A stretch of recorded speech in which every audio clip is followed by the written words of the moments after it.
হবে, জিকির আজকার করতে হবে। বাথরুমে যাওয়া পরের ব্যাপার, বললাম তো কোরআনটা তাকে আছে, আপনি উঠলেন, উঠে কোরআনটা নিয়ে এসে আবার বসলেন, মুহাদ্দিসগণ বলছেন ওই ব্যক্তির এই নেকি পাওয়ার যোগ্যতা শেষ, ওখানে বসে থাকতে হবে।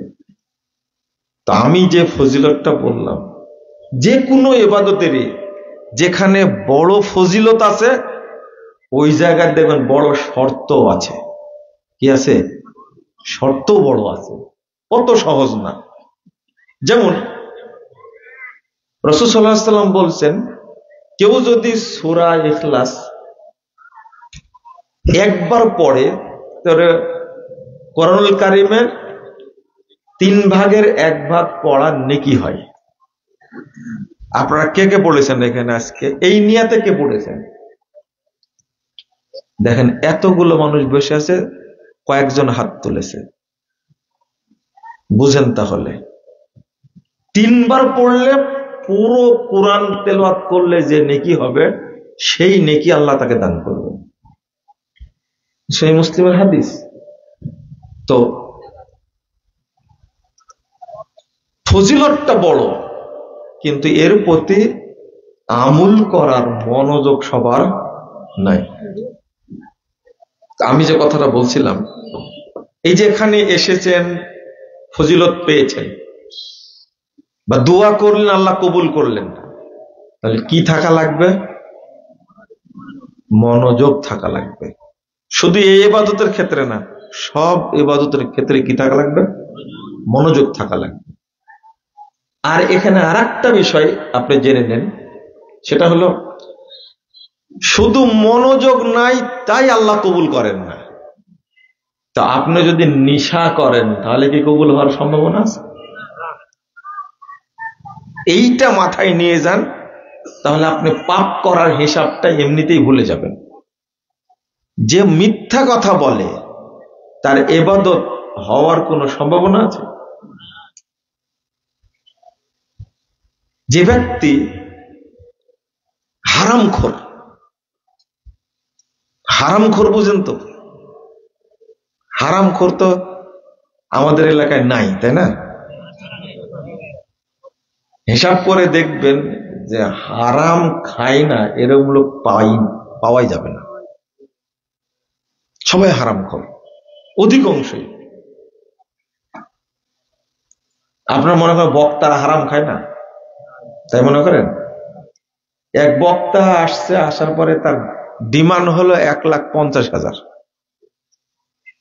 3টা মাহফিল করবে এক এলাকায়, তাহলে কয় লাখ হলো? দিনে ওর ইনকাম 4.5 লাখ টাকা। ওর কয় টাকা লাগে রে ভাই? আপনার চেয়ারম্যানকে দুর্নীতিবাজ বলেন, আপনার হুজুরই তো বড় দুর্নীতিবাজ। আবার ঠিক বলেন, কি আশ্চর্য! আপনারা ডেকে নিয়ে আসেন, আবার ঠিকও বলছেন আপনারা। আপনারাও হারামখোর। থামেন, কারণ ওকে তো 1.5 লাখ টাকা দিবেন, 1.5 লাখ টাকা খরচ হয়েছে, তুলেছেন 10 লাখ টাকা মাহফিল কমিটি, আর বাকি টাকাগুলো নিয়ে আপনি কক্সবাজারে চলে গেছেন। তাহলে আপনারা কি খোর? হালাল খোর। বক্তাকে হারাম দিতে পারলে আপনি খেতে পারবেন না কেন? আপনারা বুঝেন যে কোন বক্তা কেমন, বুঝেন না? অবশ্যই বুঝেন। ওই বক্তাকে আবার আপনারা ডেকে নিয়ে আসেন। বলতে পারবো না, চাঁপাইনবাবগঞ্জ, গোদাগাড়ি আর নওগাঁর সাপাহার এলাকার আহলে হাদিসরা এই বেহায়া, নির্লজ্জ এবং গান বাজনা করে এই মিথ্যুক মুফাসসিরদেরকে বেশি দাওয়াত দেয়। আবার ঠিক বলেন? আপনারা ঠিক বলছেন কেন? আমি যেটা বলবো ওটা ঠিকই বলবো ইনশাআল্লাহ। আমার কথা সার্চ দিয়ে বের করেন, দেখে আপনার সাহস আছে কিনা কোনটা ঠিক বলেছি। মানুষ তো ভুল হতে পারে, হিসাব নিকাশে ভুল হতে পারে, কিন্তু কথা যেটা অত সহজে পাবেন না আপনি। এত মিথ্যা কথা বলে, এত মিথ্যা কথা বলে বক্তা, এরপরেও আপনাদের এলাকায় তার ব্যবসা কিন্তু জমজমাট, তাই না? ব্যবসা জমজমাট। তো আপনারা বাদাম খাওয়া বন্ধ করলেন না? তাই ছেলেরা, বাদাম খাওয়া যাবে না। এবার একটু শক্ত করে বলছি, না, বাদাম খাওয়া যাবে না।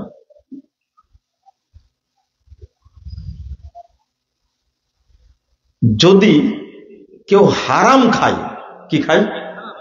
হারাম খায়। একটা জিনিস শুনে রাখেন, হারাম খোরের তো দোয়া কবুল হবেই না, ইবাদত কবুল হবেই না, হারাম খোরের জন্য দোয়াও করা যাবে না। কি করা যাবে না?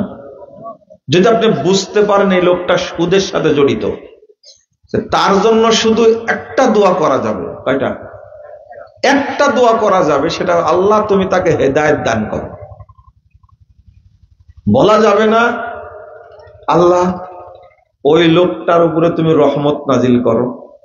অসুস্থ হয়ে গেছে, বলতে পারবেন না আল্লাহ তাকে সুস্থ করো। ওই লোকটা বিপদে পড়েছে, আপনি বলতে পারবেন না আল্লাহ তুমি তাকে বিপদ থেকে উদ্ধার করো, এটা বলা যাবে না। এখন বলবেন যে দলিল দেন, দলিল তো দেবই। 224 নম্বর হাদিস, সহিহ মুসলিম খুলবেন। আমি কেন বলছি যে হারামখোরের দোয়া কবুল হওয়া তো দূরের কথা, ওর জন্য দোয়া করাই যাবে না। আমি এটা বোঝানোর জন্য বলছি। আর সবাই আমরা কি হারামের সাথে জড়িত। আপনারা টেনশন করেন না, ডেস্টিনি কিন্তু আবার আসতেছে। ডেস্টিনি আবার খুব তাড়াতাড়ি ফিরে আসতেছে। যারা আগে খাইছেন তারা দাঁতকে ভালো করে ধার দেন, খুব অপেক্ষায় আছে যে এতদিন ছিল না, আমরা কিছুই খাইনি, ডেস্টিনি আবার আসছে। কি জন্য বললাম? যে হারাম জিনিসটা সবাই খায়, ডেস্টিনি তার প্রমাণ। এখানে বড় বড় হুজুরেরাও খাইছে। আর আহলে হাদিসরা বলেছিল কি? ডেস্টিনি চলবে না বলেছে, হারাম বলেছে। কি বলেছে? হারাম। আপনি কমাচ্ছেন কেন মিটার? বলেছে হারাম, চলবে না বলেন। আগে বলেছে কি? মাল্টি লেভেল 2000 হারাম। বাক্যটাই প্রথম এটা। যেমন আপনারা এখানে যারা বসে আছেন, জমি কটে নেননি এরকম লক্ষণ কমই আছে। কটে না, বুঝেন তো কি বলে এটাকে? কট বন্ধক নাই, খুব কম। মাশাআল্লাহ, আলহামদুলিল্লাহ, খুব খুশি হলাম যে খুব কম আছে। তো ওমর রাদিয়াল্লাহু আনহুর ছেলের নাম আব্দুল্লাহ। কি? আব্দুল্লাহ। তো ওমর রাদিয়াল্লাহু আনহুর সময়ের সমসাময়িক ব্যক্তি একজন সাহাবী, তার নাম হলো ইবনু আমের। কি? ইবনু আমের। দুইটা মিলিয়ে ফেলেন না।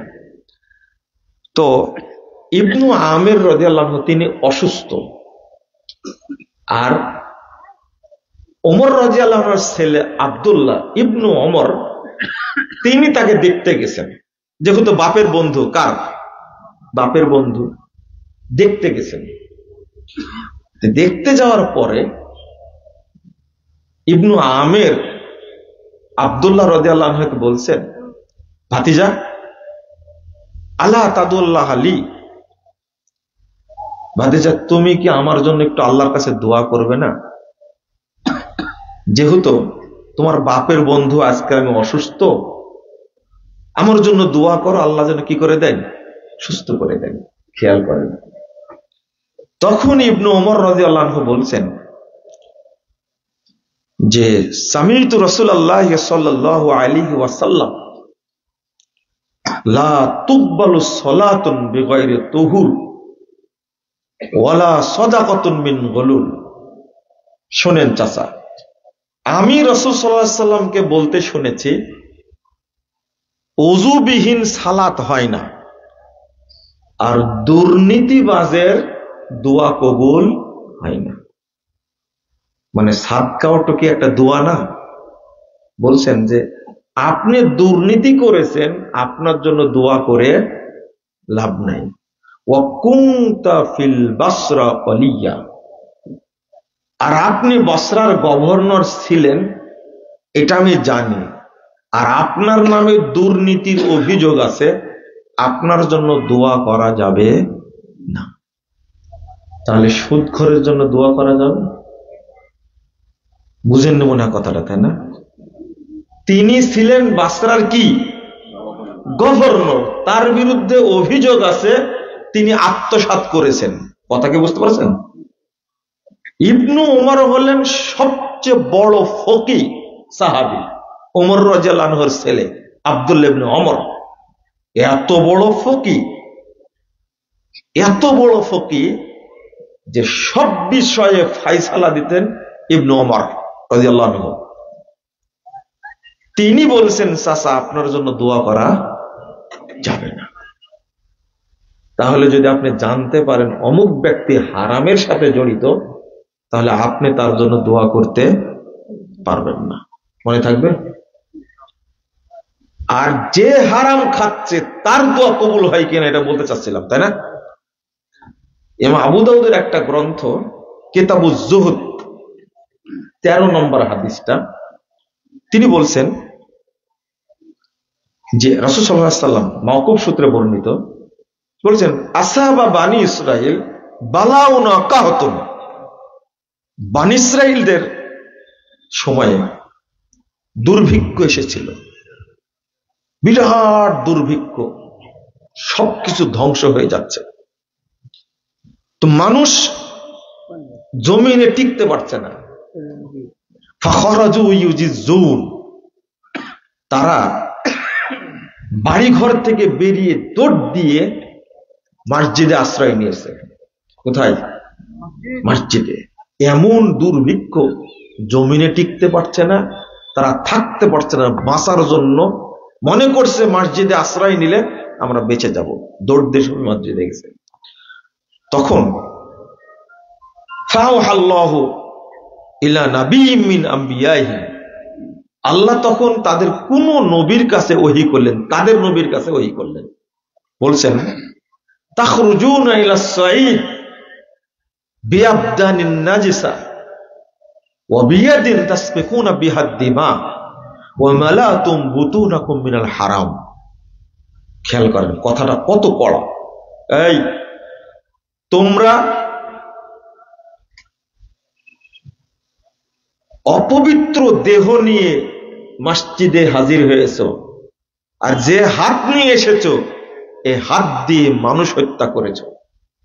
ও মালাতুম বুতুনাকুম মিনাল হারাম, আর তোমাদের পেটটাকে হারাম দ্বারা পূর্ণ করে রেখেছো।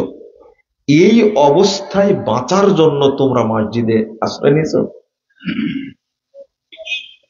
ফাস্তাদ্দা আলাইকুম গাযাবি, আল্লাহ এবার বলছেন আমার শাস্তি, আমার গজব, আমার মুসিবতটা তোমাদের উপরে এখন আরো বেশি হতে থাকবে। মানে হারামখোর যদি কাবা ঘরে ঢুকে বলে আল্লাহ তুমি আমার দোয়া কবুল করে, আল্লাহ বলেন তুই অপবিত্র দেহ নিয়ে আমার পবিত্র জায়গায় আসছিস, তোর উপরে গজব আরো বেশি হবে। বুঝেন না মনে হয়, তাই না? এগুলো কি বুঝবেন? আপনি মসজিদে গিয়ে দোয়া করছেন আমার ওয়াইফ অসুস্থ, আল্লাহ তাকে তুমি সুস্থ করে দাও, কিন্তু হারাম করো। আল্লাহ বলেন তোর জুতা পিটা করার দরকার, তুই হালাল জায়গায় হারাম দেহ নিয়ে কেন এসেছিস? বুঝেন নি কথা? এই অপবিত্র দেহ নিয়ে মসজিদে তুই আসছিস কেন? আসতে হলে আগে তওবা করতে হবে, হারাম ছাড়তে হবে, হারাম সম্পদ থাকলে সেটা পৃথক করতে হবে। আল্লাহ কি বলছেন? নাযা সুম্মা তাবা ওয়া নাযা ওয়াস্তাগফারা সুকিলা কলবু। বাঁচার পথ হলো সে পাপ থেকে ফিরে আসবে, পাপ থেকে সম্পর্ক ছিন্ন করবে, ওয়াস্তাগফারা, এবার বলবে আল্লাহ তুমি আমাকে কি করো, ক্ষমা করো। তাহলে আগে হারাম যা ইনকাম করেছেন সবগুলো আগে কি করতে হবে, বের করে দিতে হবে। আপনার সম্পদের মধ্যে রাখা যাবে না। তারপরে বলেন আল্লাহ আমি ভুল করেছে, মাফ করো।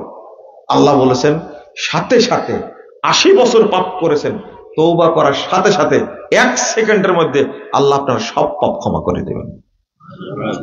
আল্লাহ পারেন। কিন্তু ওই হারাম ছাড়ার আগে মসজিদে ঢুকে আপনি বলতে পারবেন না আল্লাহ তুমি আমার উপর রহম করো। আল্লাহ বলেছেন ফালান তাজদাদু ইল্লা বুদা, তোমরা এখন আমার রহমত থেকে দূরেই যেতে থাকবে, অর্থাৎ তোমরা ধ্বংস হতেই থাকবে।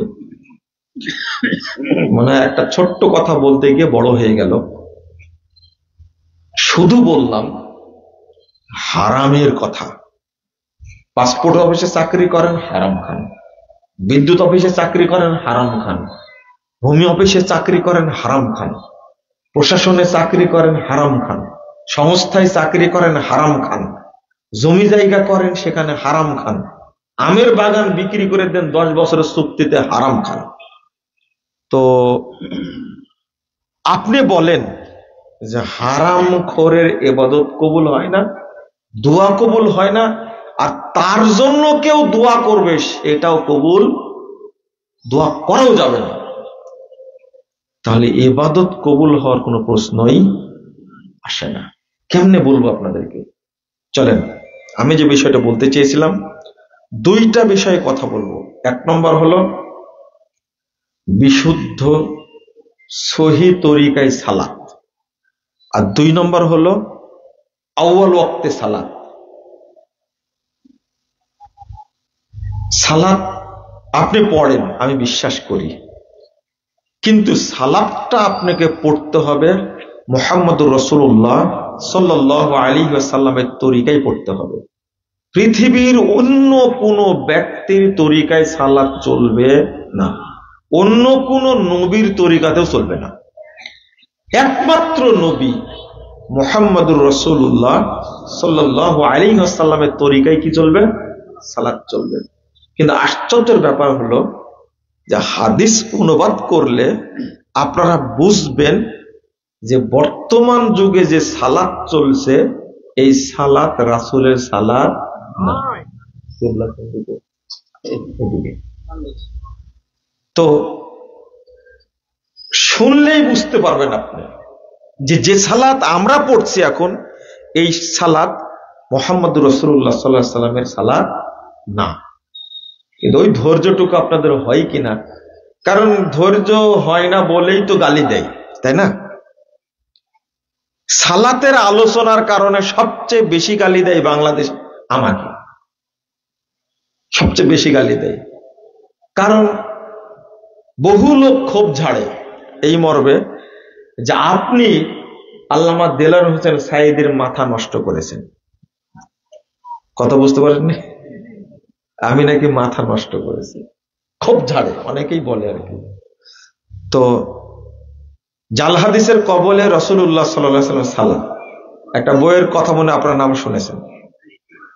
এই বইটা 13 সালেই প্রকাশ পায় এবং 13 সালেই, এইটা 2013 সালেই কোন আল্লাহর এক বান্দার মাধ্যমে জেলখানায় বন্দী ফাঁসির আসামি আল্লামা দেলোয়ার হোসেন সাঈদী রাহিমাহুল্লাহর কাছে পৌঁছে।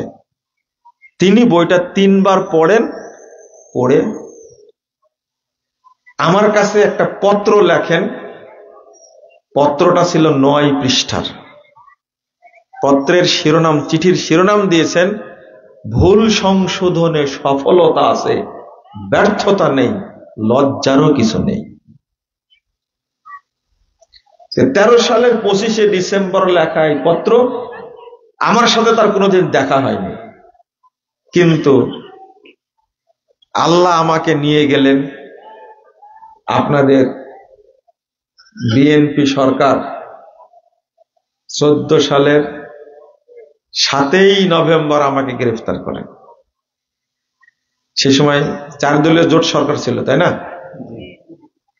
হ্যাঁ, 14 সালে আওয়ামী লীগকে আমাদের গ্রেফতার করে মনে করছেন?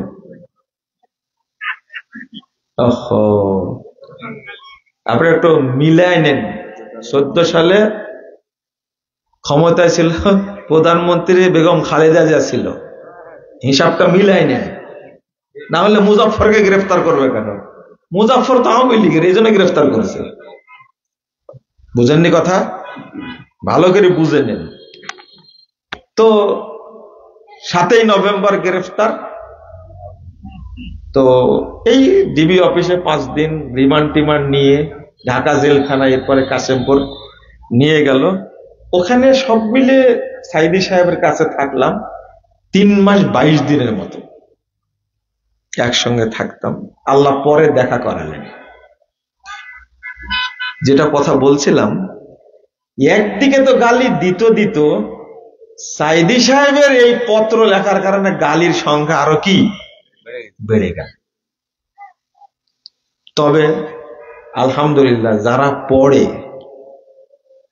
তারা গালি খুব কম লোক দেয়, কিন্তু যারা পড়ে আল্লাহ অনেককে এর মাধ্যমে হেদায়েত দান করে। আলহামদুলিল্লাহ, শুকরিয়া আদায় করি। একটাই কারণ, প্রচলিত যে সালাত চলছে এই সালাতটা মুহাম্মদুর রাসূলুল্লাহ সাল্লাল্লাহু আলাইহি সাল্লামের সালাত না।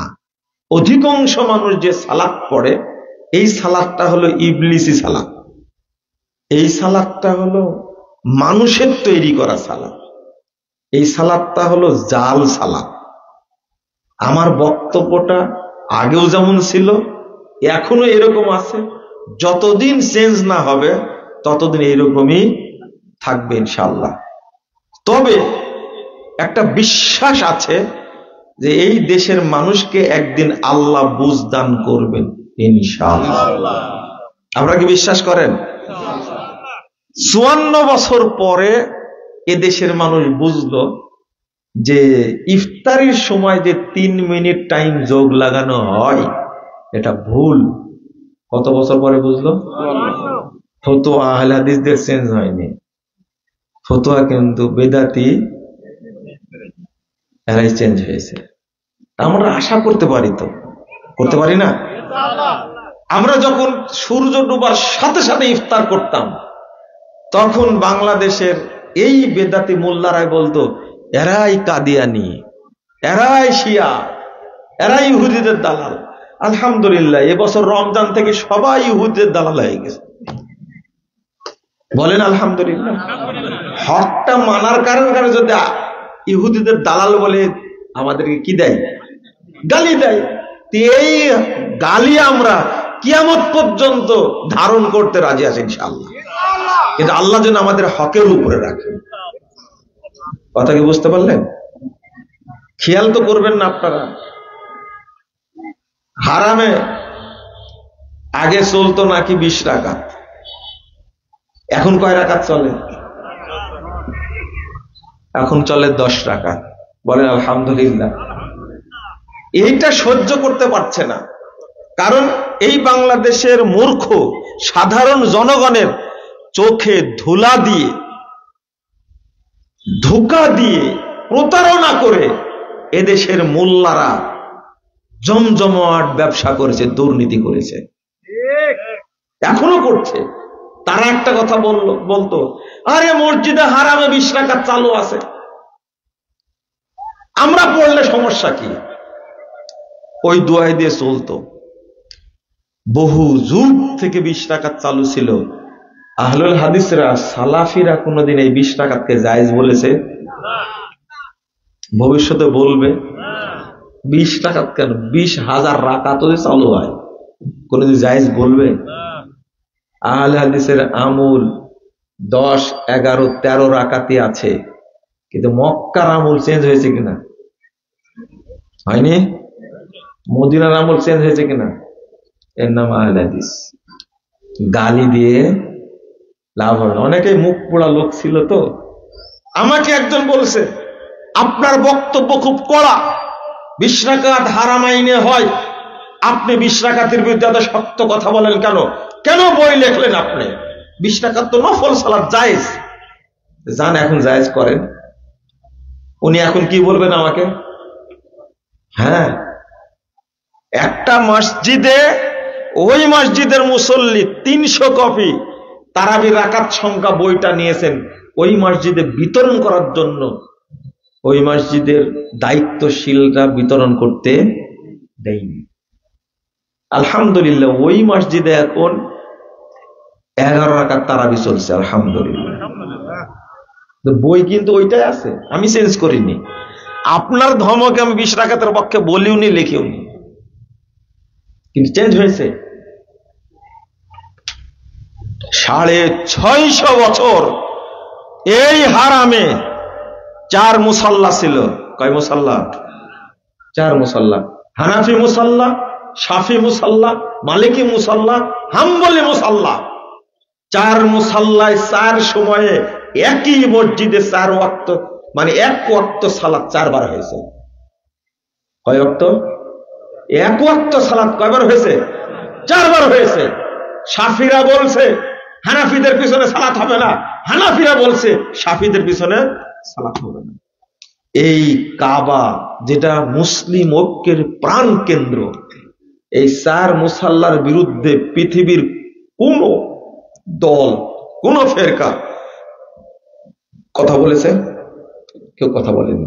বলেন তো, এখানে কি মুহাম্মাদি মুসাল্লা ছিল? আবার বলেন, একটুকে হিসাব করেছে? খেরে এখানে শাফি মুসাল্লা আছে, হাম্বলি মুসাল্লা আছে, মালিকি মুসাল্লা আছে, হানাফি মুসাল্লা আছে, কিন্তু মুহাম্মাদি মুসাল্লা কই, মুহাম্মদ সাল্লাল্লাহু আলাইহি ওয়াসাল্লাম মুসাল্লা কই? কেউ চিন্তা করেছে? এই চিন্তাটা করতো আহলুল হাদিসরা। কোনদিন এই 4 মুসাল্লাকে তারা জায়েজ বলেনি। মাত্র 103 বছর আগে মালিক সৌদ 4 মুসাল্লাকে ভেঙ্গে দিয়ে 1 মুসাল্লা মুহাম্মদ সাল্লাল্লাহু আলাইহি ওয়াসাল্লামের মুসাল্লা চালু করেছেন, আলহামদুলিল্লাহ। কয়শো বছর লাগছে চেঞ্জ হতে?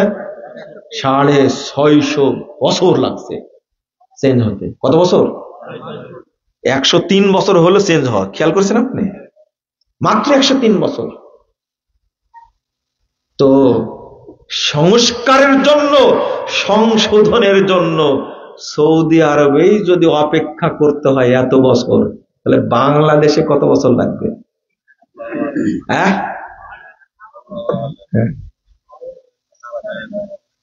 আপনারা আমার বক্তব্য বুঝবেন 10 বছর পরে ইনশাআল্লাহ।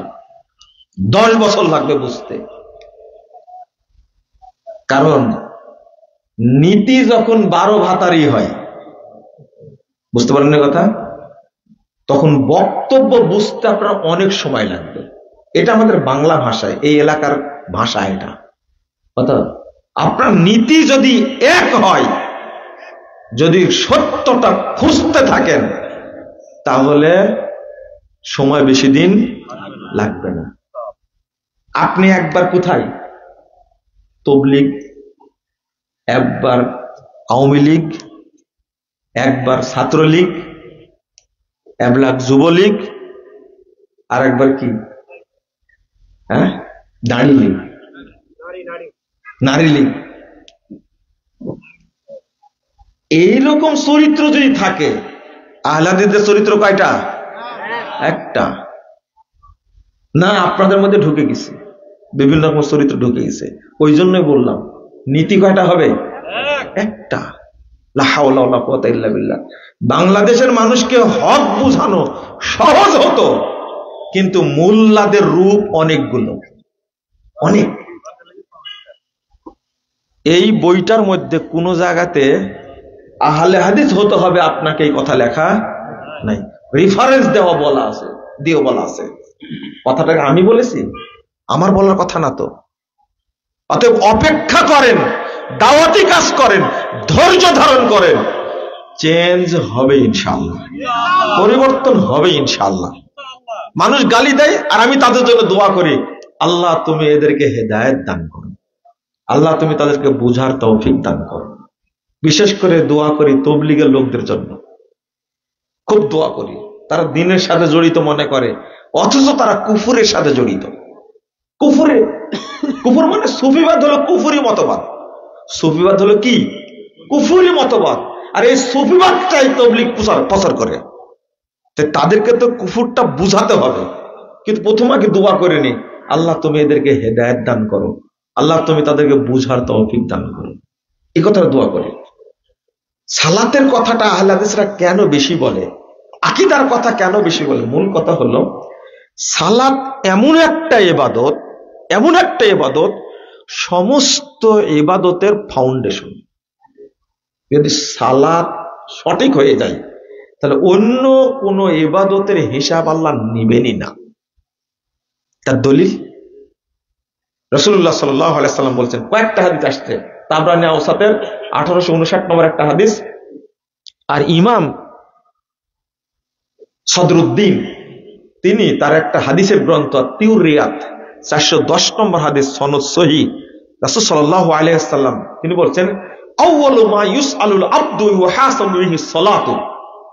যারা নারী পুরুষ মা বোন যারা আছেন সবাই শুনেন হাদিসটা, সবাই। আল্লাহ রাসূল বলছেন, আউয়ালু মা ইউসআলুল আবদু ওয়া ইউহাসাবু বিহি সালাতু। কিয়ামতের দিন প্রথম জিজ্ঞেস করা হবে এবং হিসাব নেওয়া হবে। দুইটা শব্দ, জিজ্ঞাসাও করবেন, হিসাবও নেবেন তার সালাতের। ফাইন কুবিলা মিনহু কুবিলা সাইরু আমালি। যদি সালাত কবুল হয়ে যায় তাহলে অন্য যত আমল সব অটো কবুল হয়ে যাবে। বলেন আলহামদুলিল্লাহ। সালাত আপনার হয়ে গেছে, আর হজ্জের হিসাব হবে না। সালাত কবুল হয়ে গেছে, সিয়ামের আর হিসাব হবে না, যাকাতের আর হিসাব নাই, কোন ইবাদতের হিসাব নাই। সালাত কবুল হয়ে গেছে, অটো সমস্ত আমলকে আল্লাহ কি কবুল করে দিবেন। আপনার হজ্জে ভুল হয়েছে, আল্লাহ ভুল কি মাফ করে দিবেন। তাহলে সালাত হলো গোড়া। ওই নিরুদ্ধা যদি সালাতকে বাতিল করে দেওয়া হয়, সালাত যদি বাতিল হয়ে যায়, এই হাদিস মুসল্লিদের জন্য না বেনামাজির জন্য? সবাই বলেন তো, না বেনামাজির জন্য? খবরদার, এই হাদিস বেনামাজির বিরুদ্ধে পেশ করা যাবে না। নামাজি লোকের বেনামাজি লোকের সাথে আল্লাহর সাক্ষাৎ দিতে হবে না। ও বিনা হিসাবে কোথায় হবে? জান্নাত। একটু ধৈর্য ধরে বলছি, এখনই বলবো, আপনাকে টেনশন করেন না। তো ওয়াইন রুদ্দা আলাইহি সাইরু আমালি, যদি সালাত বাতিল করে দেওয়া হয়, মানে আল্লাহর কাছে আপনি সালাত নিয়ে উপস্থিত হবেন, কিন্তু এই সালাতকে আল্লাহ কি করে দিবেন? বাতিল করে দিবেন, বাতিল করে দিবেন। উফ, যদি মুসল্লিরা কথাটা বুঝতো তাহলে আমাকে এই গালি দিত না। যদি বুঝতো, যদি সালাত বাতিল হয়ে যায় তাহলে অটো হজ বাতিল, অটো সিয়াম বাতিল, অটো যাকাত বাতিল, যত আমল সবই কি বাতিল। এই হাদিস কোথায় রাখবেন আপনি? হাদিসের সনদ সহিহ, বাতিল হবে। এই জন্য আহলুল হাদিসরা বলে আগে সালাত ঠিক করবে। আর আপনারা শুধু নামাজই দেখেন, নামাজ পড়লেই হলো। নাউযুবিল্লাহ, আস্তাগফিরুল্লাহ। এই হাদিসটা কোথায় রাখবেন? রাসূলুল্লাহ সাল্লাল্লাহু আলাইহি সাল্লাম বলছেন তারগীবুত তাহরিবের মধ্যে, ইমাম আসবাহানী সনদ সহিহ হাদিসটা নিয়ে আসছেন। আল্লাহ রাসূল বলছেন, ইন্নাল মুসাল্লি লা ইউসাল্লি 60 সানা। আমার উম্মতের অনেক ব্যক্তি সালাত আদায় করবে 60 বছর যাবত। কত বছর? 60 বছর যাবত। মা তুকবালু লাহু সালাতুন, ওই ব্যক্তির এক রাকাত কবুল হবে না, এক সালাত কবুল হবে না। কত বছর যাবত? 60 বছর যাবত সালাত পড়বে, কিন্তু কবুল আল্লাহ করবেন না। ওই যে ফাইন কুবিলা মিনহু, যদি কবুল হয়ে যায়, তাহলে আপনার বয়স 60 হয়ে গেছে, মানে সালাত পড়ার বয়স 60 হয়ে গেছে, কিন্তু দেখছেন কবুল হচ্ছে না। আচ্ছা, এই হাদিসটা কাকে বুঝাবো আমি? কেউ যে বুঝতে চায় না। 381 নম্বর হাদিস তাবরানী কাবিরের মধ্যে এসেছে, আল্লাহ রাসূল বলছেন, রুব্বা মুসাল্লিন লা খালাকা লাহু ইনদাল্লাহি আযজা ওয়া জাল, বহু মুসল্লি সালাত পড়ে কিন্তু আল্লাহর কাছে এর কোনো নেকি নেই। রাসূল সাল্লাল্লাহু আলাইহি সাল্লাম বলেছেন, রুব্বা মুসাল্লিন, বহু মুসল্লি সালাত আদায় করে, লা খায়রা ফি, কিন্তু তাতে কোনো কল্যাণ নেই, মানে কি নাই, কবুল হয় না। এই হাদিসগুলো আপনি কাকে বুঝাবো বলেন তো দেখি? যদি আপনারা না বুঝেন, আরেকটা হাদিস শোনেন,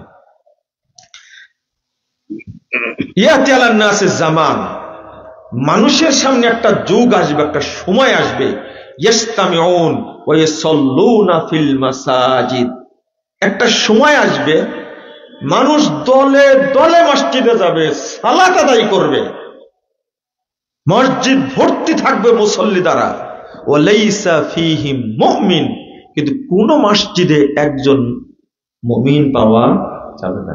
তাহলে এই সমস্ত মুসল্লির সালাত কি শুদ্ধ? বুঝেন না মনে একটা? তাহলে মসজিদ ভর্তি মুসল্লি থাকবে বাট কোন মুমিন থাকবে না। তাহলে যে ব্যক্তি প্রকৃত মুসল্লি তার কি ঈমান নাই মনে করেছেন? মুসল্লি যিনি হবেন প্রকৃত মুসল্লি তার সালাত কবুল হবে না? দুর্ভাগ্য। তাহলে আমি এই হাদিসটা দিয়ে শেষে বুঝাতে চাইলাম আপনাদেরকে যে মুসলিম ইবনে আবি শাইবার মধ্যে এসেছে 30,992 নম্বর হাদিস। আপনি যদি চিন্তা করেন তাহলে কি ওই মুসল্লি আমি নাকি? আমি তো 60 বছর যাবৎ সালাত পড়ছি, তাহলে কি আমার সালাত কবুল হচ্ছে না? আচ্ছা, আমি তো বহুদিন থেকে সালাত পড়ছি, তাহলে কি আমার নেকি হচ্ছে না? আমি কি সেই মুসল্লি নাকি? শুধু সালাত পড়ছি কিন্তু ঈমান নাই। আপনারা কখনো ভাবেন এটা? আমার প্রশ্ন বুঝতে পারেন না। কোনদিন কি ভাবনা আসছে আপনাদের মধ্যে এটা? তো মুসল্লি তো আমিও, তাহলে কি আমিও এইরকম যে আমার সালাত হয় না, আমার ঈমান নাই, আমার সালাত কবুল হয় না, আমার সালাত কিয়ামতের মাঠে আল্লাহ বাতিল করে দিবেন? এই চিন্তাগুলো আসা উচিত, বোঝা উচিত। এই হাদিসগুলো হিন্দুদের জন্য না আমাদের জন্য? আমাদের। বেনামাজির জন্য এই হাদিস? আরে বেনামাজি নামাজই পড়ে না, ওর সালাত কবুল হওয়া না হওয়া কোন প্রশ্ন আসে? লা হাওলা ওয়ালা কুওয়াতা ইল্লা বিল্লাহ। কি বলেন আপনি? ও তো নামাজই পড়ে না, ওর সালাত কবুল হওয়ার কোন দরকার প্রসঙ্গ আছে? বলেন তো, যে লোক কোনোদিন ওযু করেনি তার ওযু ভাঙবে? তাহলে ওই চিন্তা আপনি করছেন কেন? যে বেনামাজি তাকে নিয়ে আপনারা তর্ক করেন, যে বেনামাজি তাকে নিয়ে আপনি খুব দ্বন্দ্ব করেন। কেন? তার জানাজা পড়া যাবে না, ইমামের চাকরি থাকবে না, কত বড় নামাজি হয়েছে দেখেনি। আপনি কার দেখবেন? ইমামের উপরে ঝাড়ি দিয়ে ইমামের চাকরি বাতিল করে আপনার শাস্তি আপনি কমাতে পারবেন? আপনার দাপট কয়দিন? আরে ফেরাউন এতদিন বেঁচে তাই টিকতে পারেনি, 2081 সাল পর্যন্ত মিশন ঘোষণা করে তাই টিকতে পারেনি। আর আপনি 2 দিনের চটি মাস্তান, আর আপনি বলেন ইমামের চাকরি বাতিল করে দেব? ওই দাবি আল্লাহ যে আপনাদেরকে স্বৈরাচারের বিচার দেখাইছে, এজন্য শুকরিয়া আদায় করেন না আপনারা? আপনার লজ্জা করে না? শরম করে না? কত বড় বড় মাস্তান দেখলেন আপনারা।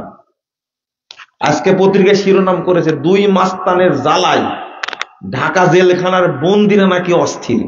পড়েছেন আজকে শিরোনামটা? কে পড়েছেন? পড়েননি কেউ শিরোনামটা? আপনি ভালো হয়ে যান।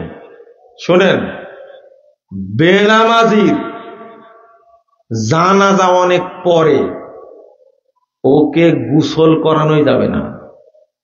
1, বেনামাজিকে কাফন পরানোই যাবে না। 2, 3, বেনামাজির জন্য গোরস্থানে কবরই কাটা যাবে না, কবর খোঁড়াই যাবে না। আর জানাজা তো অনেক পরে, আপনার শরম নাই, লজ্জা নাই? মরার পরে জানাজার জন্য যত পিড়াপিড়ি আপনি করছেন, মরার আগে কোনোদিন ওকে বলেছেন এই নামাজ পড়, না হলে তো জানাজা হবে না? কিন্তু বলেছেন আপনি? এখন পিড়াপিড়ি করেন কেন? এই জন্য তো বক্তব্যে বলি আমি যে বাপ নামাজ পড়তো না, আপনি এই বাপকে গোসল করায়া কাফন পরায়া মসজিদের সামনে এসে হাজির করেছেন জানাজা পড়ার জন্য। আগে বিচার আপনার করবেন আল্লাহ।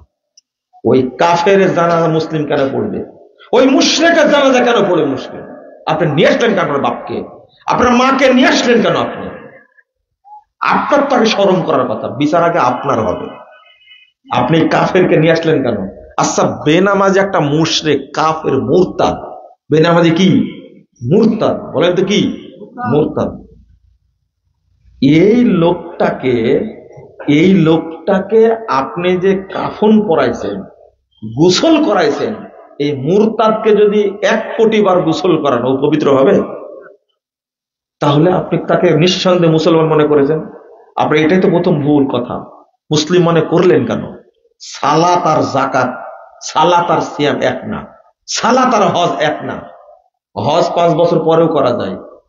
হজের বদলা আছে, যাকাতের বদলা আছে। বাপ যাকাত দিয়ে যায়নি, বেটা যাকাত দিবে। বাপ সিয়াম পালন না করে মারা গেছে, বেটা সিয়াম পালন করবে। বাপ হজ করতে পারেনি, বেটা তার হজ করবে। কিন্তু সালাতের কোনো বদলা হয়? শরম কোথায় গেছে আপনার? আপনি এত বোকামি করেন কেন? আরে লা হাওলা ওয়ালা কুওয়াতা ইল্লা বিল্লাহ। আপনি চিন্তা করছেন একজন ব্যক্তি 60 বছর যাবত নামাজ পড়ে। কয় বছর যাবত? এদিকে তাকান, এদিকে তাকান। 60 বছর যাবত নামাজ পড়ে একজন ব্যক্তি, কিন্তু আজকে সে জহরের সালাতটা পড়তে পারেনি, ইচ্ছা করে পড়েনি। জহরের সালাতের টাইম হয়েছে 12টা 4, আপনার এলাকায় 12টা 5-এ। 12টা 5-এ টাইম হয়েছে, আর আসরের টাইম হয়েছে 3টা 32-এ। আসরের টাইম হয়েছে 3টা 32-এ। শোনেন, আপনি ইচ্ছা করে জহরটা পড়েননি আজকে, কিন্তু সালাত পড়েন কত বছর যাবত? 60 বছর যাবত। আজকে পড়েননি, আপনি ইচ্ছা করে জহরটা ছেড়ে দিয়েছেন। হয় আড্ডা মারছিলেন, গল্প করছিলেন, বোকামি করছিলেন। এখন 3টা 32 বেজে গেছে, মানে আসরের টাইম হয়ে গেছে। বলেন তো এখন আপনি কি করবেন? উত্তর দেন, কি করবেন? আব্দুল সামাদ ভাই বলছে আসর পড়বো। আপনার কি করতে হবে? এটাই উত্তর। আবার রেজিস্ট্রেশন করা লাগবে। আবার কি করতে হবে? নবায়ন না, রেজিস্ট্রেশন করা লাগবে। রেজিস্ট্রেশন বুঝেন তো কি? হ্যাঁ, ইসলাম কি হয়ে গেছে? থামেন, ধৈর্য ধারণ করেন। আপনি মনে করেন না আমি দলিল না দিয়ে যাব, বক্তব্য শুনেন। এর উপরে আমি 1 ওয়াক্তর কথা বললাম। কয় ওয়াক্ত? 1 ওয়াক্ত ইচ্ছা করে ছেড়ে দিতে 60 বছর যাবত সালাতে। এখন তাকে কি করতে হবে? আবার কালেমা পড়ে তওবা করে এখন আসর পড়তে হবে। জহর আর জহর নাই। এখন ইমাম ইবনে উসাইমিন রাহিমাহুল্লাহ বলছেন, এখন যদি লোকটা 1000 বারও জহর পড়ে কোনো লাভ নাই, কারণ এখন তার উপরে কি নাই? জহর নাই। এখন ইসলাম গ্রহণ করেছে, এখন কি করবে? কথা কত কড়া এবং কঠিন। আর একটা বিষয়ে সবাই একমত, যে নামাজ পড়ে না তাকে হত্যা করতে হবে, এ বিষয়ে কারো দ্বিমত নাই। ভালো করে শোনেন কথাটা। আপনি নাকি আলেমদের উদ্ধৃতি দিবেন, আসে না পুতবো আপনাকে, আসে না পুতা বললেন। বেনামাজিকে হত্যা করা লাগবে, এ ব্যাপারে কারো দ্বিমত নাই। আবার ভালো করে শোনেন, কারো দ্বিমত নাই। কিন্তু আপনি পড়াশোনা না করে বেশি মাতবরি করেন কেন? কথাগুলো আগে বলেন, বেনামাজির শাস্তির আগে বলেন, তারপরে বেনামাজির পক্ষ নেন আপনি। কেউ বেনামাজির বিরুদ্ধে কথা বলবে না, কারণ বেনামাজি একটা ইবলিসের উপদেষ্টা, ওই ইবলিসের সব বেশি জ্ঞান রাখে। এই বদ বলবে কি জানেন? নামাজ না পড়লে ইমান ঠিক আছে, ওকে বলতে হবে আমার জুতাও ঠিক আছে। একে তো কাফের, আর একদিকে সালাতকে ব্যঙ্গ করেছে, ইমানকে ব্যঙ্গ করেছে, আরো ডবল কাফের হয়ে গেছে, মুরতাদ। আচ্ছা শোনেন শোনেন, এখনো কি করবে? কালেমা পড়বে, তাই না? এই যে ছাত্রদের পরীক্ষা হচ্ছে, এখন পরীক্ষা হচ্ছে না? কয়টায় শুরু হয়েছে? 10টায়। শেষ হয় কয়টায়? 1টায়। আপনি হলেন হল সুপার, বুঝছেন? আচ্ছা হল সুপার না, আপনি হলেন বোর্ড চেয়ারম্যান। কিসের? বোর্ডের চেয়ারম্যান। আপনার মেয়ে আজকে পরীক্ষা দিতে আসতে পারেনি, অসুস্থ হয়ে পড়েছিল, অজ্ঞান হয়ে পড়ছে। এখন পানি ঢালার পরে সে সুস্থ হয়েছে। এখন লোকটাকে, ওই বাচ্চাটা পরীক্ষা দিতে আসছে 1টার পরে। কয়টার পরে পরীক্ষা নিবে? কি বলবে? ও পারবে না? ওর বাপ যে চেয়ারম্যান, বোর্ড চেয়ারম্যান, পারবে? শিক্ষামন্ত্রী পারবে?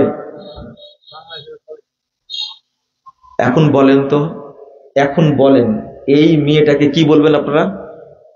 বলেন মা তুমি আবার আগামী বছর আবার রেজিস্ট্রেশন করে দিও, যা হওয়ার হয়ে গেছে, কিছু মনে। বাপ হল সুপার পারবে না, এটা দুনিয়ার আইন, আপনার আইন এটা।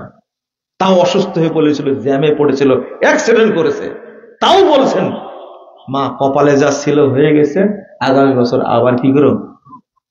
এইটা মেনে নিতে পারলেন না। এর উপর আইনও নাই বাংলাদেশে। এরকম ঘটনা ঘটলে 1টার পরেও পরীক্ষা নিতে পারবে। আছে এরকম আইন? আছে? তো এইটা বুঝলেন সুন্দর করে, কিন্তু আল্লাহর আইনটা বুঝলেন না কেন? কানের মধ্যে পচা পানি ঢুকছে, দাঁত ঢুকছে কানের মধ্যে, আপনি বুঝলেন না কেন? তাও টাইম দিয়েছে কতটুকু? আপনার পরীক্ষার খাতায় 3 ঘন্টা লেখলেও তাও লেখা শেষ হয় না, এরকম হয় না? কিন্তু 12টা 5-এ ওয়াক্ত হয়েছে, 3টা 32-এ ওয়াক্ত শেষ হবে, মাঝখানে কয় ঘন্টা গেছে বলেন তো দেখি? 3.5 ঘন্টার মধ্যে আপনি 4 রাকাত জহর পড়তে পারেননি, আপনার মতো নিমু খারামার কেউ হতে পারেনি। 3.5 ঘন্টার মধ্যে আপনি 4 রাকাত জহর সালাত পড়তে পারেন, ফরজ সালাত। আপনি বিয়ানের সাথে গল্প করছিলেন, তাই না? ফাইজলামি করার জায়গা পান না, আল্লাহর সাথে প্রতারণা। আপনি ওইটা বুঝলেন, এটা বুঝলেন না কেন? ও আবার বলছে সারা বছর নামাজ পড়ে না, রমাজান আসলার মুন্সি হয়ে গেল, তারাবি পড়লো, রোজা করলো, বিরাট মুসলমান হয়ে গেছে।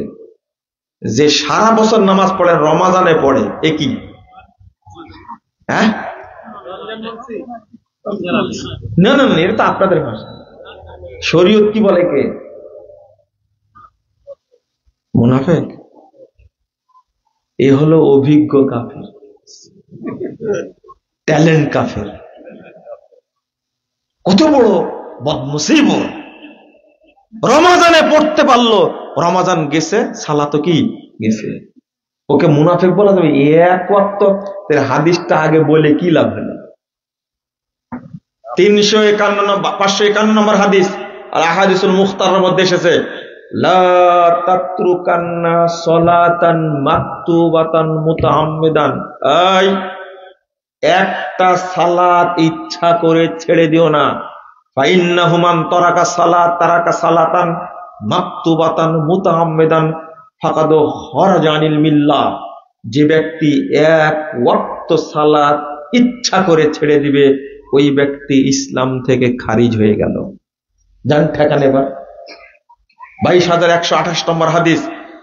এই হাদিস আল্লাহ রাসূল বলছেন ফাকাদ বারিয়াত জিম্মাতুল্লাহ মিনহু জিম্মাতুল্লাহ, ওই ব্যক্তির মধ্যে থেকে আল্লাহর জিম্মাদারি বেরিয়ে গেল।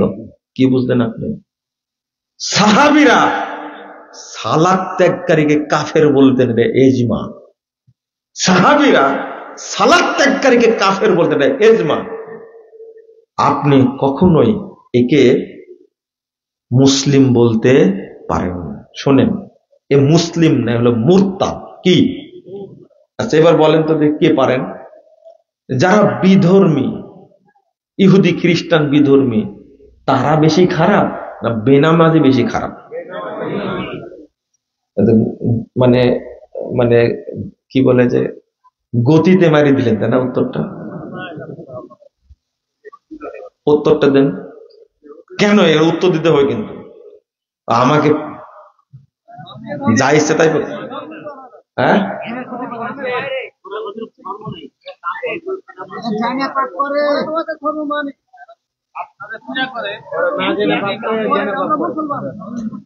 তাহলে আপনারা নাকি আমার বক্তব্য শুনেন, শুনেন না তো?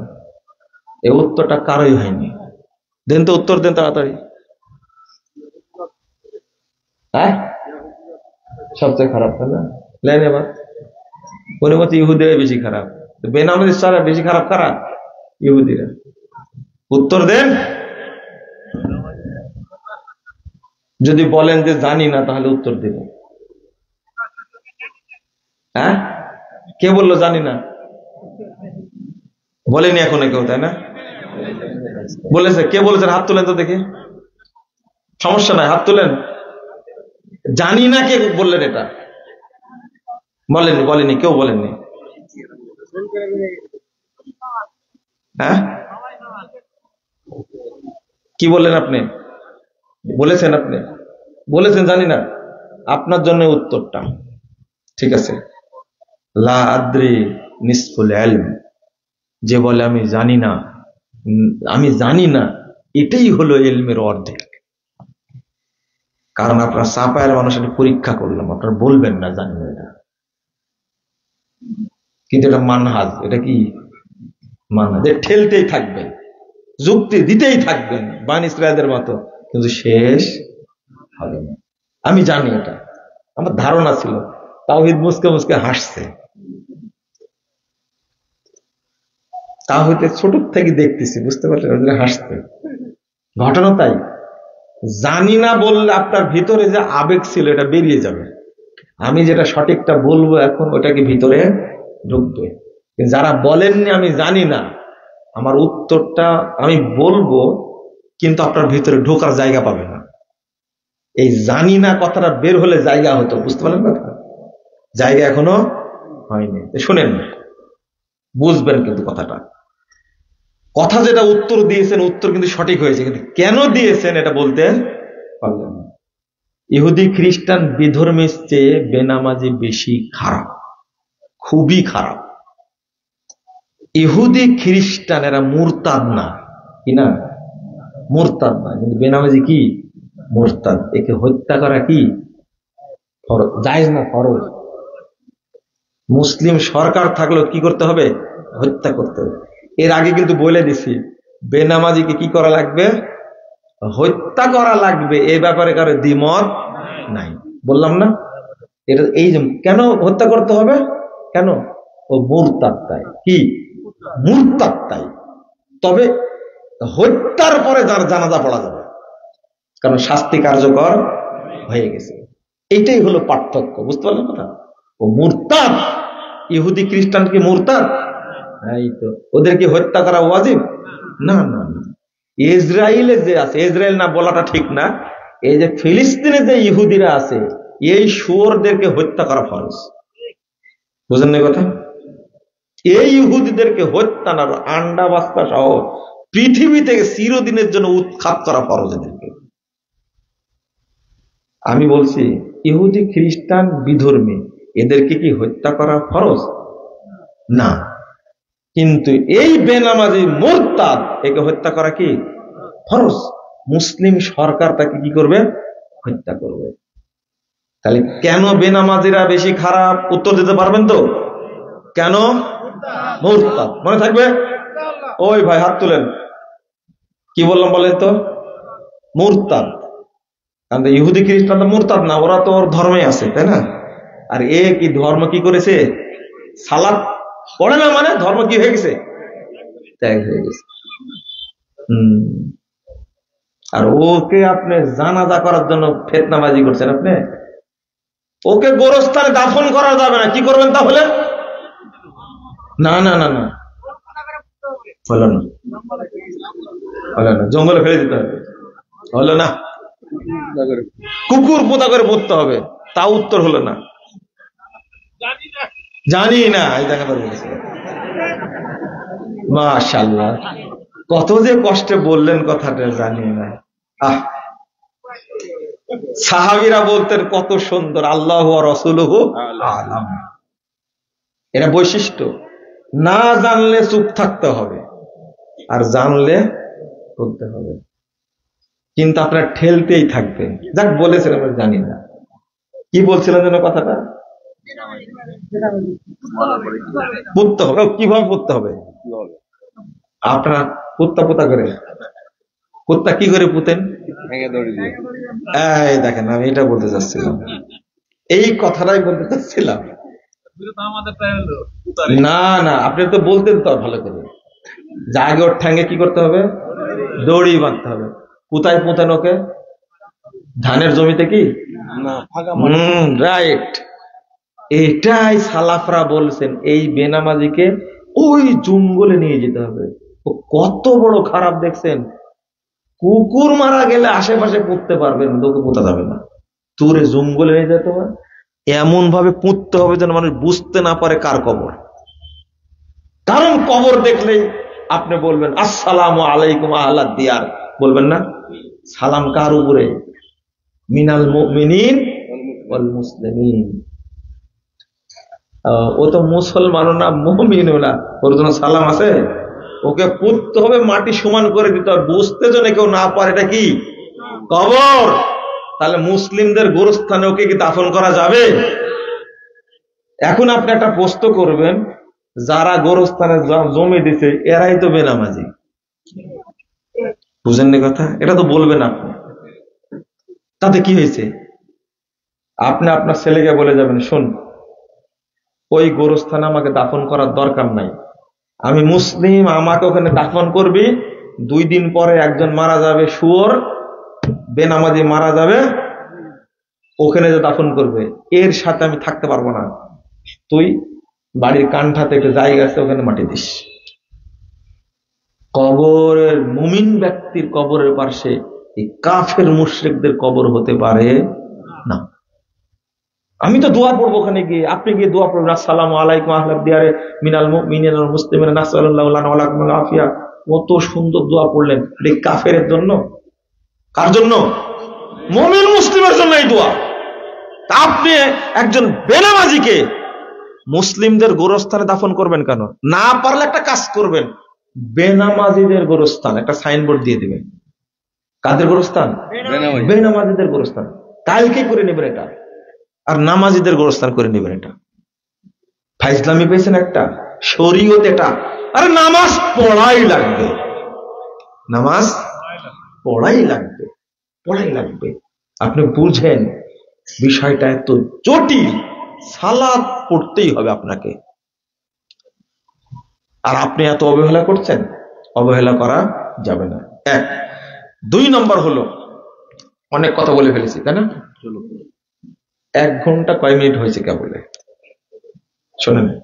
2 নম্বর বিষয় হলো, বলেন জোহরের সালাত কয়টায় পড়েছেন আজকে? 1:10, 12:50, 12:30, 1:15, মাশাআল্লাহ। এদিকে শুনেন, টাইম হলো 12:10 নাকি 12:05? 1:00 পড়লেন কেন? এটা কাট টাইমে পড়লেন। এদিকে তাকান, নিজেরা পাকামো করেন না, এদিকে তাকান, কাট টাইমে পড়লেন, মাতব্বরের টাইম। মাশাআল্লাহ, উত্তর একবার পারফেক্ট হয়েছে। আপনাকে খুঁজছে বাংলাদেশ, মাতব্বররাই করছে তাই না? মাতব্বররা যদি ভাগ নিতে পারেন কিয়ামতের মাঠে, নিয়েন, অবশ্যই আপনাকে জবাব দেওয়া লাগবে। আপনি মাতব্বরি করেন শুক্রবারে গিয়ে, বাকি দিনে মসজিদে খোঁজ নেন আপনি, আপনার খবর আছে। 12:05 ওয়াক্ত হয়েছে, আজান 12:05 হবে, 20 থেকে 25 মিনিটের মধ্যে জামাত হবে, চালু করে দেন। আপনি কার ওয়াক্তে পড়লেন? ইমামগণ বলছেন ওয়াক্ত হওয়ার পরে, ইমাম ইবনে বাজ রাহিমাহুল্লাহ বলছেন ওয়াক্ত হওয়ার পরে 15 মিনিট বা তার কাছাকাছি টাইম নিয়ে জামাত করে সালাত শেষ করতে হবে। আর আপনি 12টা 5-এ ওয়াক্ত হয়েছে, সালাত পড়ছেন 1টা 15-তে। 1 ঘন্টা কয় মিনিট পরে? 1 ঘন্টা 10 মিনিট। 1:30-তেও পড়ছেন, তাই না? ওহো, কে শিখালো? আজকে ওইটা মাইনের নামার কথা, একটা কথা মেনে নিন। 1 নম্বর কোরআন হাদিস দিয়ে অনুবাদ করেছে, অন্য বক্তব্য শুনে নিন, ছোট ছোট করে বলছি। আউয়াল ওয়াক্তে যে ব্যক্তি সালাত পড়বে, আউয়াল ওয়াক্তে যে ব্যক্তি সালাত পড়বে, আল্লাহ তাকে জান্নাতুল ফেরদাউসের জায়গা করে দিবেন। এটা আল্লাহ ওয়াদা করেছেন। কি করেছেন? ওয়াদা করেছেন। 2, এই ব্যক্তিকে আল্লাহ প্রথম কাতারে যে দলটি জান্নাতে যাবে তাদের সাথে এই ব্যক্তিকে জান্নাত দিবেন, বিনা হিসাবে জান্নাতে যাবে। বুঝেননি কথা? কেন মাতব্বর সাহেব, সভাপতি সাহেব, আপনার এত দাপট কেন? সালাত পড়েন মুসল্লিরা, এই দায়িত্ব আপনি নিলেন কেন? একজন বলছে মানুষ মাঠে গেছে আর 12টা 5-এ আজান দিবে, মানুষ মাঠ থেকে সালাত আদায় করবে। আমি বললাম সালাতের জন্য মাঠ না, মাঠের জন্য সালাত। এক ব্যাংকার বলছে আপনি যে কি বক্তব্য দেন, অফিস শুরু হয় 10টায়, 12টা 5-এ নামাজ পড়লে কাজ হয়। কাজের জন্য অফিস না, অফিসের জন্য কাজ। ব্যাংকের ম্যানেজার হা করে তাকা থাকে, মনে হয়েছে নামাজ ওর কাছে কি বুঝা না, নামাজ ওর পিস পিস ঘুরে বেড়াবে মনে হচ্ছে। ওর কাছে কাজটা আগে। আপনি তো মূর্খ একটা, আপনি এই ধরনের উদাহরণ দেন কি করে? আপনি কেমনে উদাহরণ দেন এটা? আগে নামাজ। একজন ব্যক্তি ঘুম থেকে উঠার পরে প্রথম পরিকল্পনা হবে 5 ওয়াক্ত সালাত আমি আজকে কোন জায়গায় জামাতের সাথে পড়ব। প্রথম পরিকল্পনা এটা। আপনার কিসের অফিস, কিসের কাজ? আর একদিন কাজ না করলে আপনি কি ইসলাম থেকে বেরিয়ে যাবেন? বুঝেন না মনে কথা? কিন্তু সালাত না পড়লে, ওই যে পরীক্ষার কথা বললাম না, এই পরীক্ষা 1 বছর দিতে পারলেন না, পরীক্ষা আপনার একটা হলো না, কিন্তু আপনার ঈমান চলে গেছে কি? বুঝেন না কথা? আপনার ঈমান চলে গেছে। আর যে পরীক্ষা বর্তমানে চলছে, এই পরীক্ষা দেওয়ার না দেওয়া কি সমান? কারণ যারা দেয় না তারাও চুরি করে, যে ডিগ্রি অর্জন করে তারাও চুরি করে। যে যত বড় ডিগ্রিধারী বাংলাদেশের, সে যত বড় চিট বাটপার, আপনি জানেন এটা? তত বড় দুর্নীতিবাদ বাংলাদেশে। তো এই পরীক্ষা দেওয়ার সাথে সালাতের কি সম্পর্ক? বুঝতে বললেন কথা? তুমি ঢাকা বিশ্ববিদ্যালয়ে অনার্স মাস্টার্স করছে, কত গর্বের সাথে বলছে কত বাংলাদেশ সবচেয়ে বড় চোর। এই শিক্ষার দাম আছে? আমি যেটা বলতে চাচ্ছিলাম, আপনার কি মাথায় ঢুকছে? আপনি কেন অজুহাত দিচ্ছেন যে মাঠ থেকে মানুষ এই সালাত পড়বে? আরে মানুষ বুঝবে, আগে থেকে বুঝবে 12টা 5-এ কি আপনার 10টায় অফিস করতে হবে। কে বলেছে আপনাকে? আপনি অফিস চেঞ্জ করেন না? রমাদানে যখন সময় আসে অফিস কয়টা থেকে করে? 9টা থেকে অফিস করেন। সারা বছর করলে কি সমস্যা আপনার? আপনি রমাদানে স্বার্থে করতে পারেন, 5 ওয়াক্ত সালাতের স্বার্থে করতে পারেন না। সব রমাদান মুন্সি, শুধু রমাদান নামাজ পড়ে, বাকি বছরে কি পড়বেন না। কেউ শুধু জুমা পড়ে, বাকি সপ্তাহে পড়ে না। এরা হলো বোকা কাফেরেরা। লা হাওলা ওয়ালা কুওয়াতা ইল্লা বিল্লাহ। আগে সালাত। আপনি পড়লেন 1:00টায়, উত্তর দেন এবার আপনার ওয়াইফ পড়েছে কয়টায়?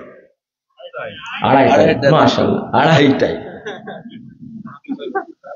দেখছেন? আপনারা কি এটা জানেন যে সালাত দেরি করা পড়া একটা মুনাফিকের আলামত? হ্যাঁ, আপনার না জামাত শর্ত, আপনার না মসজিদ শর্ত, আপনাকে না আজান দিতে হয়, কিন্তু আপনার ওয়াইফকে, ওর কি জামাত শর্ত, মসজিদ শর্ত, আজান শর্ত? আপনার ওই 2:30টায় পড়ে কেন? আপনার ওয়াইফ সালাত পড়ে 2:30টায় পড়লো কেন? ওকে কি বলতে পেরেছেন? রে শোনো, 12টা 5-এ ওয়াক্ত হয়েছে, আগে সালাত তুমি পড়ে নাও, এরপরে তুমি ঝাড়ু দাও, এরপরে থালা বাসন মাজো, এরপরে রান্না করো, এরপরে তরকারি কাটো। আমার কথা মনে বুঝলেন না, তাই না?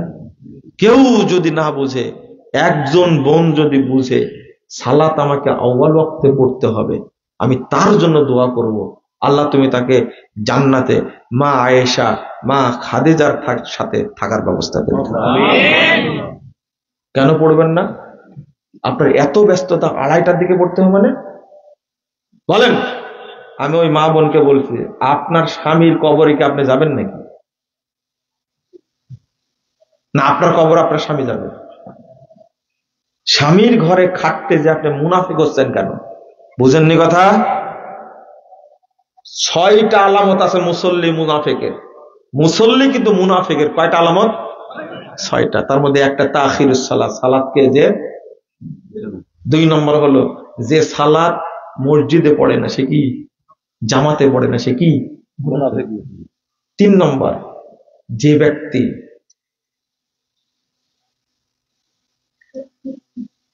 আপনার এই যে সালাতে যেতে অলসতা করে, সালাতে যেতে অলসতা করে। 4 নম্বর, যে মানুষকে দেখানোর জন্য পড়ে। 5 নম্বর, যে খুব ঝটপট আল্লাহকে সময় দেয় না, খুব ঝটপট সালাত করে দৌড় দেয়। 6 নম্বরটা হলো যে রুকু এবং সেজদা কাকের মতো ঠোকায় আর মোরগের মতো ঠোকায়। এই অভ্যাসগুলো তো আমাদের মধ্যে নাই, তাই না? সবার মধ্যে আছে। এই 6টা গুণের গুণ না বদ অভ্যাস? এই বদ অভ্যাসে তার মধ্যে একটা পাওয়া যায়, সে মুনাফিক মুসল্লি। সে কি? মুনাফিক মুসল্লি। ও ইচ্ছা করেন আগামীকালকে মসজিদ সভাপতি সেক্রেটারির সাথে বসবো, সালাত পড়বো, আমরা টাইম দিয়ে দেন। আমরা আসর পড়তে পারি সঠিক টাইমে, ফজর পড়তে পারি সঠিক টাইমে, আমরা কেন জহর সঠিক টাইমে পড়তে পারবো না? বলতে পারবেন না এটা? কেন বলবেন না? বলেন। হাজী সাহেব, আপনার উপরে আমার খুব রাগ। আপনি হারামে গেলেন, সালাত পড়ে আসলেন, জহর কয়টায় পড়ে আসলেন? 2:30টায়, 12:15 পড়ে আসছেন। আজান দেওয়ার কতক্ষণ পরে জামাত হয়? 15 থেকে 12 মিনিট পরে সালাত হয়। আপনি কি শিখে আসলেন? শুধু জমজমের পানি আর খেজুর খায় পেট ভর্তি করে আসলেন, তাই না? কিছু নিয়ে আসেন ওখান থেকে? তসবিহ নিয়ে আসছেন তো, হস্ত রেখে আসছেন। আলহাজ নিয়ে আসছে, হ্যাঁ, আর আলহাজ নিয়ে আসছে। ও হাজী সাহেব, ভুল হচ্ছে, আপনার ভুল হচ্ছে। হাজী সাহেব, ভুল হচ্ছে। আপনি এসে বলবেন ইমাম সাহেব কি? ইমাম সাহেব শোনেন, ঘটনা কি বলেন তো? আমরা এখানে 1:30টায় সালাত পড়ি, কিন্তু মক্কায় আজান দিলেও দেখলাম 11:55 আজান দেয়, 12:05 সালাত মারি দিল। ঘটনা কি বলেন? বলেছেন কোনদিন? আর গপ্প মারাচ্ছেন, এই দেখলাম, ওই দেখলাম, এই দেখলাম। এগুলো গপ্প শুনবে মানুষ? আপনি বলবেন এসে। একজন হাজিকে জিজ্ঞেস করছে, মুনাজাতি হাজি। কি হাজি? মুনাজাতি হাজি। জিজ্ঞেস করছে, হাজি সাহেব মুনাজাত দেখলেন? মুনাজাতে হাজি কি উত্তর দিতে জানেন?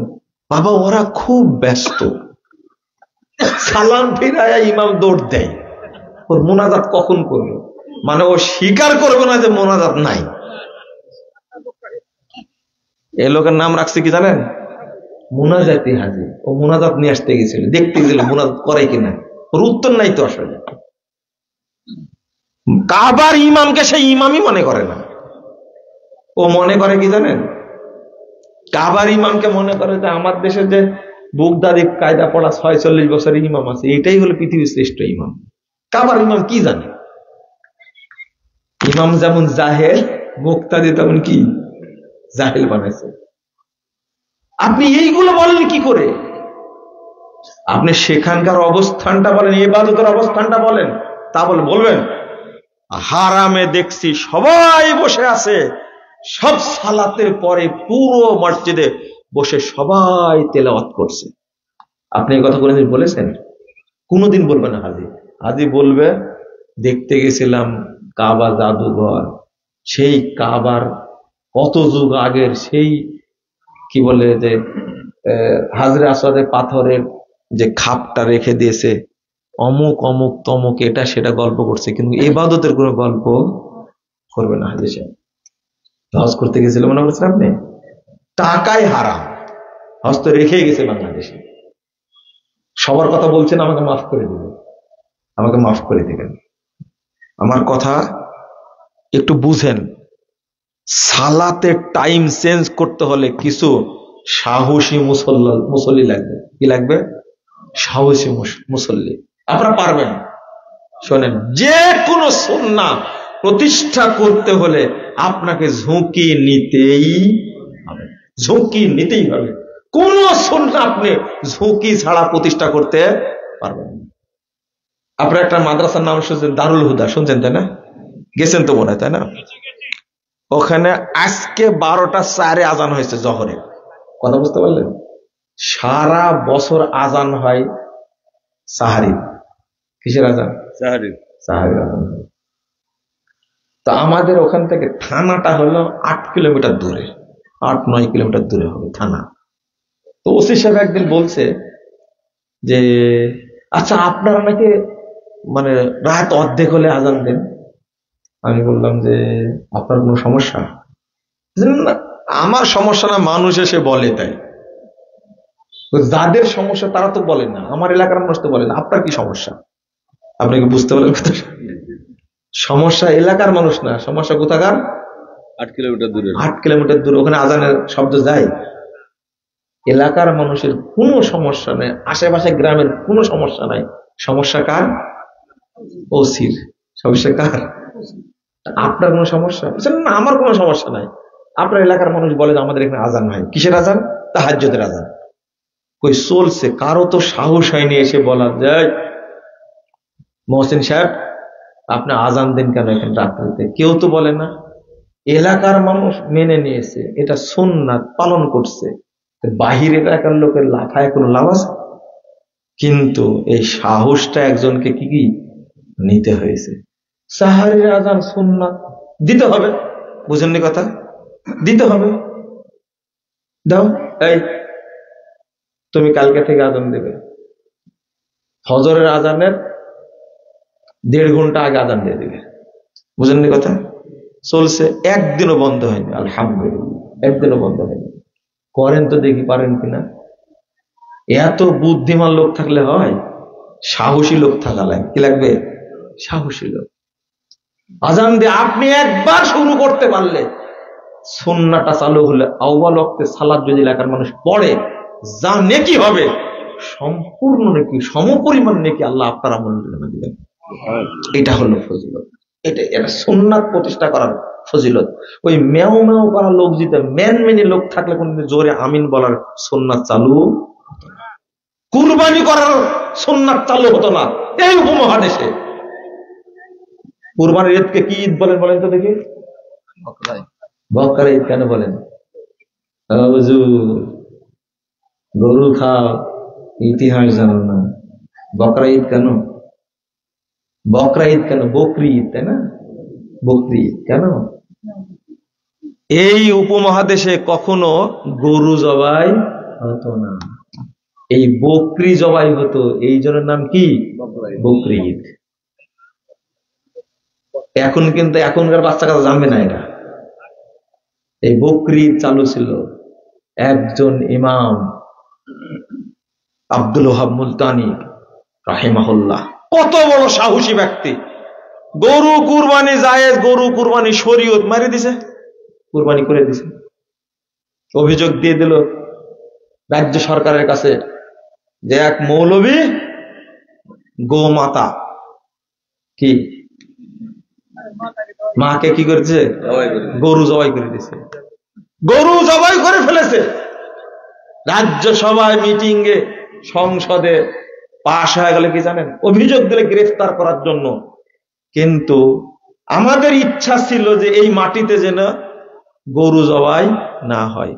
যেহেতু জবাই হয়ে গেছে, নিষিদ্ধ করে আর লাভ।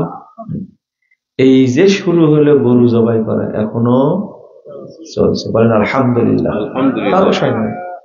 এই ইতিহাস জেনে যারা মাঝহাব করে, আহলাদিদের উপর আক্রমণ করে, তাদের উচিত গরু কুরবানি না করা। কারণ এই সুন্নাত চালু করতে কারা? আহলাদিসরা। এই সুন্নাত চালু করতে কারা? আহলাদিসরা। চিন্তা করেন, আগে ছিল বকরি ঈদ, কারণ বকরি জবাই করা হতো, গরু জবাই কি ছিল? নিষিদ্ধ ছিল, নিষিদ্ধ ছিল।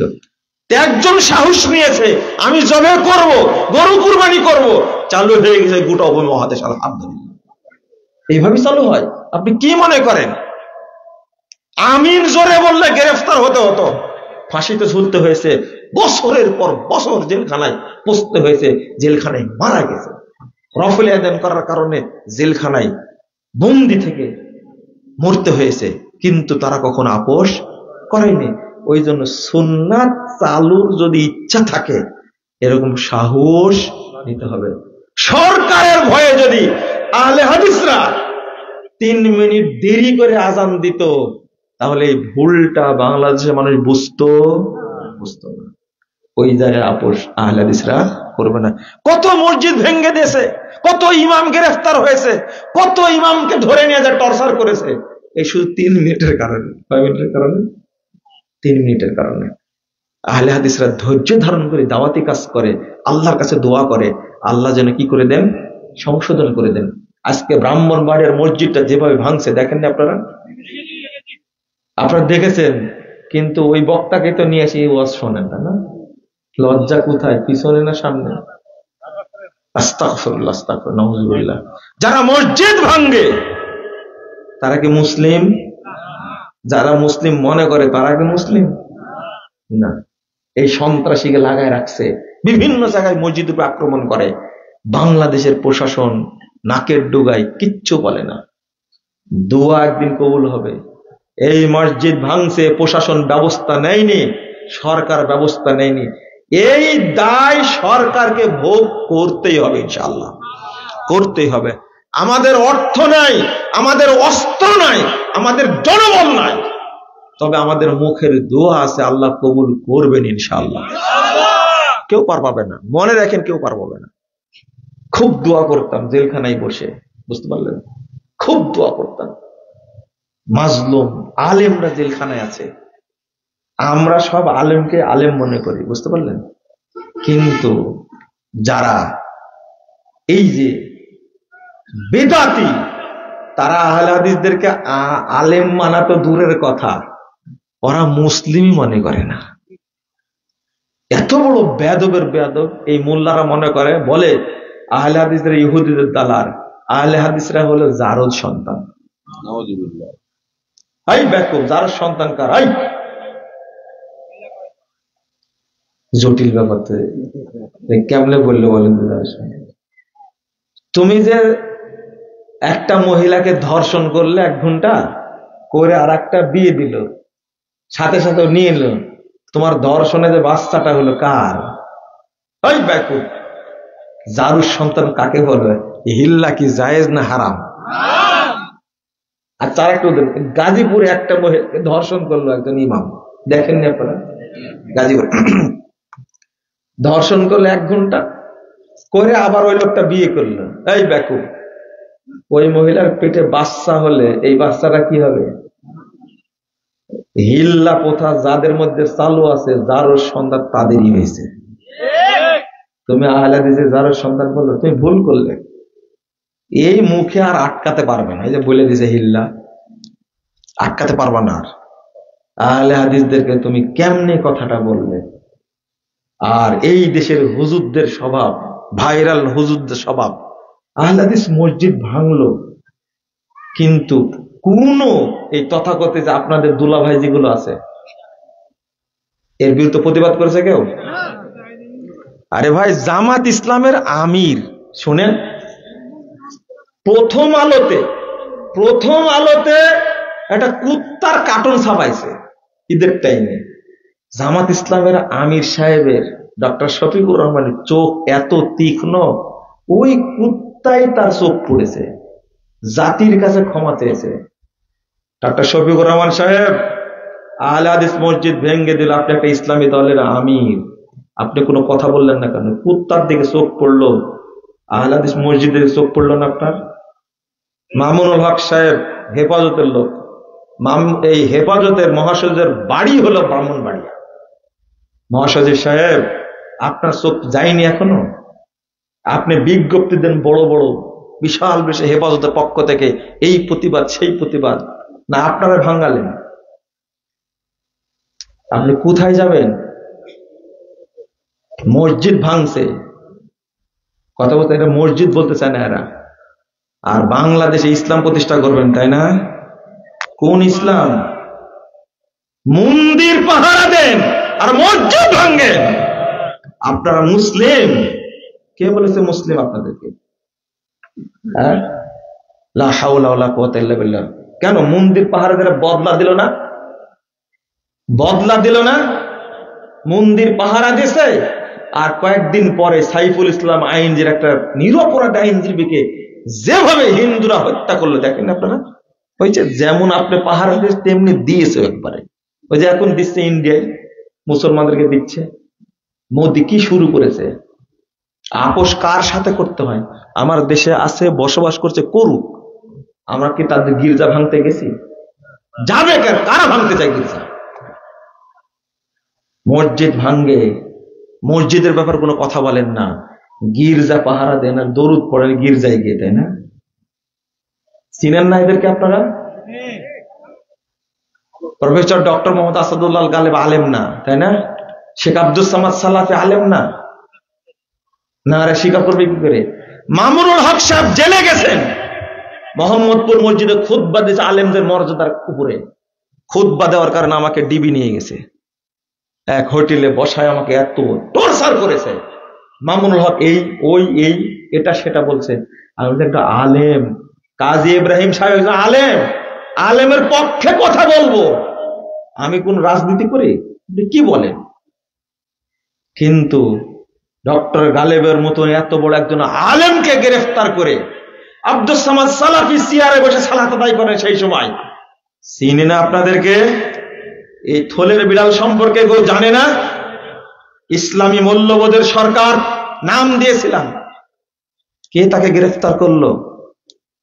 10টা মামলা দিয়েছে, এক টানা কয়দিন রিমান্ডে রাখছিলেন তাকে? লা হাওলা ওয়ালা কুওয়াতা ইল্লা বিল্লাহ। আপনারা হিসাব করেননি? আমরা ক্ষমা করতে পারি কিন্তু ভুলে যেতে পারি না। এইটা করলেন কি করে? সবাই সমান রে ভাই, আহলে হাদিসদের কোনো বন্ধু নাই। এই যে ময়ূব খান একটা কবি আছে না, এই যে পহেলা বৈশাখ উদযাপন করলো, একটা কবি কোরআনের অনুবাদ করেছে, এই কবিও আহলে হাদিসদের গালি দেয়। জটিল ব্যাপার রে ভাই। আর আপনার ভাইরাস বক্তা যেগুলো আছে, আপনাদের শায়েখ গুলো আছে না, হ্যাঁ, লজ্জা শরম করেন, নীতির উপরে টিকে থাকেন, থাকবো আরো 500 বছর ইনশাআল্লাহ, কিন্তু আপোষ চলবে না। এদেশের মানুষ একদিন বুঝবে ইনশাআল্লাহ, হকটা একদিন বুঝবে ইনশাআল্লাহ। আলোচনা করতে থাকেন, একদিন বুঝবে ইনশাআল্লাহ। কিন্তু আপনার দাওয়াতি কাজ করতে হবে। কি করতে হবে? দাওয়াতি কাজ করতে হবে। আল্লাহ যেন আমাদের বোঝার তৌফিক দান করে। আমি দোয়া করি রব্বুল আলামিন যেন এই প্রতিষ্ঠানকে কবুল করেন, আমিন। আপনারা এই প্রতিষ্ঠানের সাথে থাকবেন ইনশাআল্লাহ। এবার প্রশ্ন করেছেন, আবার এত ওয়াজ করার পর প্রশ্ন করলেন, ওয়াইদা কুরিয়াল কুরআন ফাসতামিউ লাহু ওয়ানসিতু লাআল্লাকুম তুরহামুন। বুঝাতে চেয়েছেন যে এই আয়াতটা পড়ার সময় চুপে চুপে থাকতে হবে, তাই না? মানে কোরআন পড়লে সূরা ফাতিহা পড়া যাবে না। ইমাম বুখারীর জুজুল কিরাতটা পড়ে নেবেন, সমাধান দিয়ে দিলাম। প্রত্যেক সালাতে ইমামের পিছনে সূরা ফাতিহা পড়তে হবে। আমরা 8 রাকাত তারাবি যে সমস্ত দলিল দিই, তার মধ্যে সব থেকে শক্তিশালী দলিল হযরত আয়েশা থেকে। কি বলতে চেয়েছেন আপনি? 8 রাকাত এই ব্যাপারেই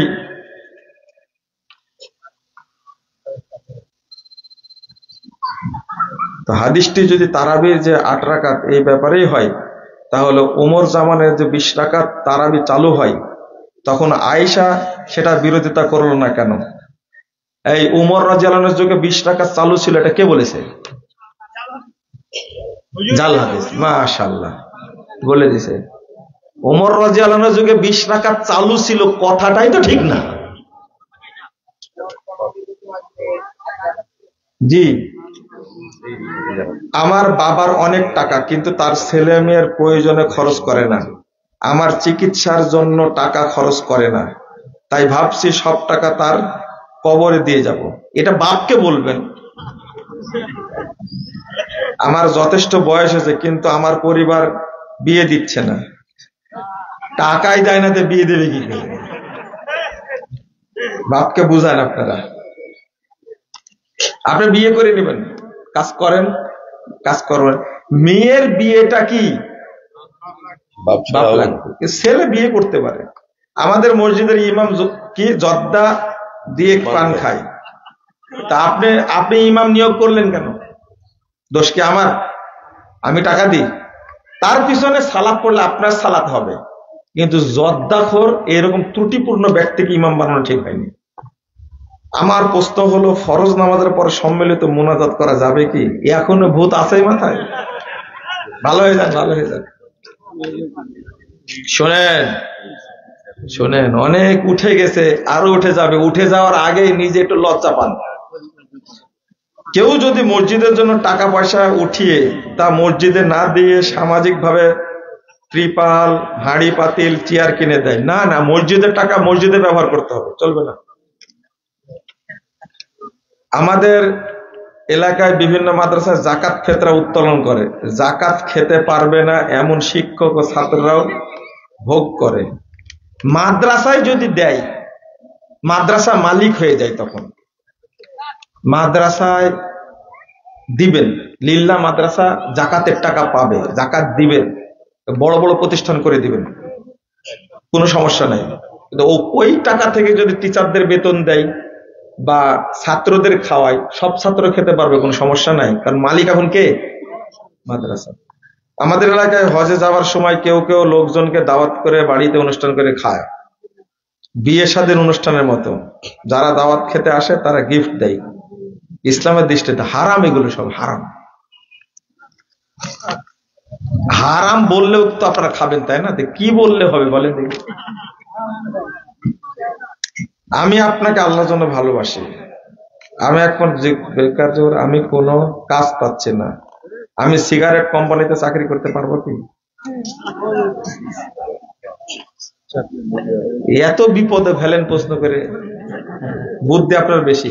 হারাম, এখানে চাকরি করে। আল্লাহ আপনাকে সৃষ্টি করে যে রুজি আল্লাহ দিবেন, এই বিশ্বাস করেন, ভালো কাজ খোঁজেন, নাহলে পাঠ দেন। আপনি এত কামলা পাওয়া যায় না, আপনি কামলা দেন।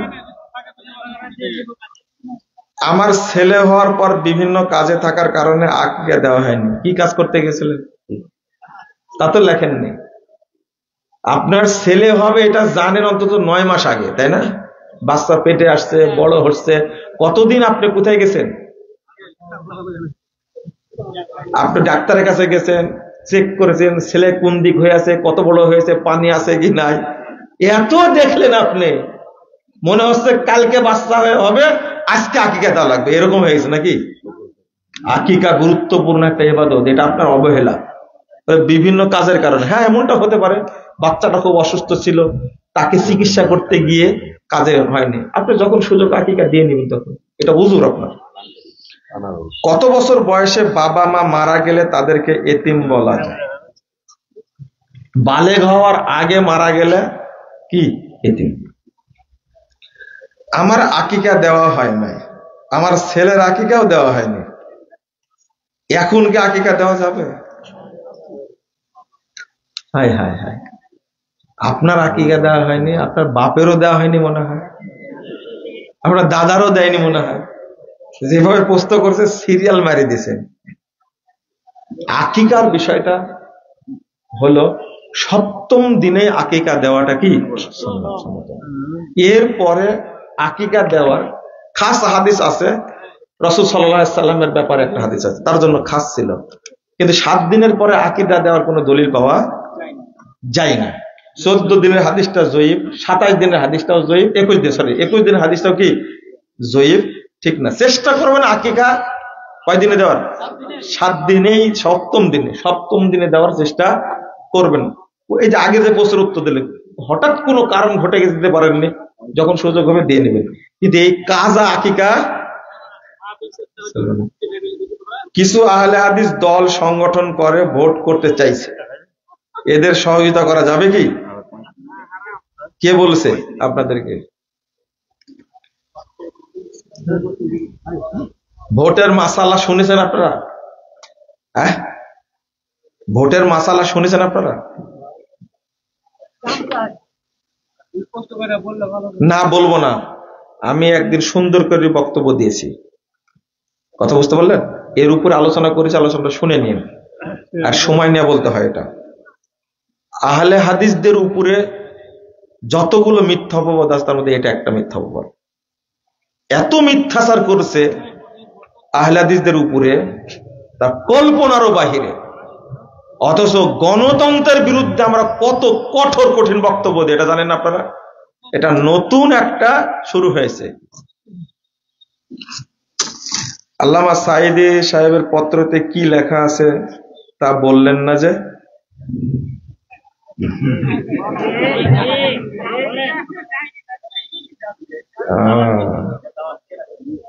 আপনারা তো পত্র দেখছেন, পড়েছেন। আমার কাছে আসার আগেই পত্র চলে গেছে, 9 পৃষ্ঠার পত্র। এখন পড়ে শুরু করবো নাকি? সারমাও বলেছে আপনাদের সালাত সংশোধন করতে হবে, শিরোনামটা বলে দিয়েছি তো। ভুল সংশোধনে সফলতা আছে, ব্যর্থতা নেই, লজ্জারও কিছু নেই। এই বইয়ের মূল বক্তব্যটা যেটা, 2টা লাইন, সেটা হলো যে এত নেকি থেকে আমরা বঞ্চিত হচ্ছি এটা আমার জানা ছিল না। ব্যবসায়ী ভাই বোনদেরকে বলবো, আপনারা বইটি লক্ষ লক্ষ কপি ছাপিয়ে প্রত্যেকটা মানুষের ঘরে ঘরে পৌঁছে দিন। এক কথা লেখা আছে ওর মধ্যে। আর একটা কথা লেখা আছে যে শুদ্ধভাবে সহিভাবে সালাত আদায় না করলে কোনো আমলই কবুল হবে না। সেদিন একটা বক্তব্য দেখলাম, আমার একজন পাঠাইছে, যে কি যেন বক্তব্য, ভাষাটা হলো সালাত শুদ্ধ না হলেও হরতাল করে মিছিল করে কোনো লাভ হবে না। এদের একটা বক্তব্য আসছে না, সাঈদী সাহেবের বক্তব্য, এটা বহু আগে বলে গেছেন, এই কথাগুলো লিখছেন। জহরের ওয়াক্ত 12টা 5-এ শুরু হচ্ছে, ওয়াক্ত শুরুর সাথে সাথে আযান না হলে মসজিদে একাই অথবা কয়েকজন মিলে সালাত আদায় করা যাবে কি না। এটা যদি আহলে হাদিস মসজিদ হয় তাহলে আপনাকে একটা পরামর্শ দিই, আপনি কমিটির সাথে কিছুদিন বলবেন, এটা কথা বুঝতে পারলেন? কি কিছুদিন বলবেন, 1 ঘন্টা দেরি করে সালাত পড়ার প্রশ্নই আসে না। বলেন আস্তে আস্তে কমান, 15 মিনিট কমান, আরো 15 মিনিট কমান, এই সময় নিয়ে তাদেরকে বুঝাবেন আগে। যদি কিছুদিন বুঝানোর পরে যে না মানে, আপনি যেটা বললেন একাকী সালাত পড়ে নেওয়া যাবে। আর তার জন্য চাইলে আপনি তাদের সাথে জামাতেও পরে পড়তে পারবেন। কিন্তু অন্যান্য মসজিদ, যেটা অন্যান্য মসজিদ বুঝছেন তো, যে আসর পড়ে সূর্য ডুবার একটু আগে, আর ফজর পড়ে কি সূর্য ওঠার একটু আগে, এই মসজিদগুলোতে আপনি ওয়াক্ত মোতাবেক নিজের সালাত নিজে পড়লেন বাড়িতে, এখন চাচ্ছেন তাদের সাথে জামাতে পড়বো, তাই না? কিন্তু তাদের আকীদা কি?